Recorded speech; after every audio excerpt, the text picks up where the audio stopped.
नमस्कार मित्रांनो, तुम्हा सर्वांचं माझ्या YouTube चॅनलवर पुन्हा एकदा खूप खूप आणि मनापासून स्वागत आहे। जर तुम्ही शासकीय कर्मचारी असाल किंवा लवकरच निवृत्त होणार असाल तर हा व्हिडिओ तुमच्यासाठी अत्यंत महत्त्वाचा आहे। पुढील महिन्यापासून पेन्शन कॉम्प्युटेशन म्हणजेच पेन्शनच्या अंशतः रूपांतराच्या नियमात एक मोठा बदल होत आहे। आता जुनी पद्धत बंद होऊन डिजिटल स्वाक्षरी अनिवार्य करण्यात आलेली आहे। हा नवीन नियम काय आहे जाणून घेऊया व्हिडिओमध्ये।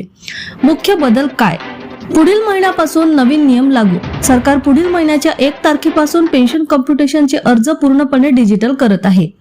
हस्तलिखित स्वाक्षरी बंद। आतापर्यंत कॉम्प्युटेशन फॉर्मवर केली जाणारी हाताची स्वाक्षरी स्वीकारली जाणार नाही। डिजिटल स्वाक्षरी अनिवार्य। सर्व संबंधित अधिकाऱ्यांना आणि अर्जदारांना फॉर्म मंजुरीसाठी मान्यताप्राप्त डिजिटल स्वाक्षरी किंवा ई-साइन वापरणे बंधनकारक असेल। हा निर्णय का घेतला? हा निर्णय घेण्यामागे मुख्य 2 कारणे आहेत। पहिले म्हणजे यामुळे पेन्शन कॉम्प्युटेशनची प्रक्रिया अतिशय वेगवान होईल। फॉर्म एका टेबलवरून दुसऱ्या टेबलवर जाण्यात लागणारा वेळ वाचेल। आणि दुसरे म्हणजे सुरक्षा आणि पारदर्शकता। डिजिटल स्वाक्षरीमुळे सरकारी कामात होणारी फसवणूक किंवा चुका पूर्णपणे टाळता येतील। पेन्शनधारकांनी काय काळजी घ्यावी? आता तुम्हाला काय करावे लागेल? जर तुम्ही निवृत्त होत असाल तर तुमच्या विभागाकडून डिजिटल प्रक्रियेची माहिती आधीच घ्या।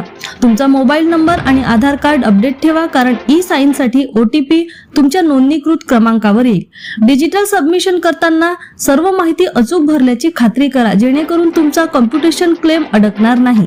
तर मित्रांनो, शासकीय पेन्शन प्रक्रियेला अधिक सोपे आणि सुरक्षित बनवण्यासाठी हा एक उत्तम निर्णय आहे। तुमच्या परिचयातील सर्व सरकारी कर्मचारी आणि पेन्शनर मित्रांसोबत हा व्हिडिओ नक्की शेअर करायला विसरू नका, जेणेकरून पुढील महिन्यात त्यांची धावपळ होणार नाही। माहिती आवडली असल्यास व्हिडिओला लाईक करा आणि अशाच महत्त्वाच्या अपडेटसाठी चॅनलला सबस्क्राईब करा।